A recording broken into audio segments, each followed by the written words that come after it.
अस्सलाम वालेकुम दोस्तों, डेली अपडेट्स में खुशामदीद। दोस्तों, कॉमनवेल्थ गेम्स में पाकिस्तानी एथलीट अरशद नदीम आज जेवलिन थ्रो फाइनल में एक्शन में होंगे। अरशद का फाइनल राउंड पाकिस्तानी वक्त के मुताबिक रात 11:40 पर तय है। ओलंपिक और वर्ल्ड चैंपियनशिप में 5वीं पोजीशन पाने वाले अरशद नदीम का कहना है कि मेडल जीतने के लिए पूरा जोर लगाऊंगा।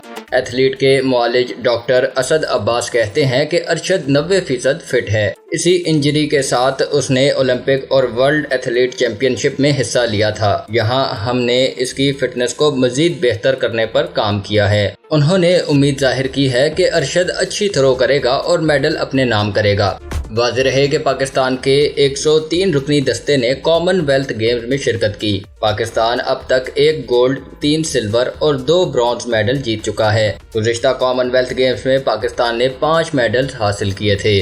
अब तक के लिए इतना ही दोस्तों। मजीद वीडियोस के लिए मेरे चैनल डेली अपडेट्स को सब्सक्राइब कीजिए और बेल आइकॉन पर क्लिक कीजिए ताकि मजीद आने वाली वीडियोस आप तक सबसे पहले पहुंच सकें। अल्लाह हाफिज।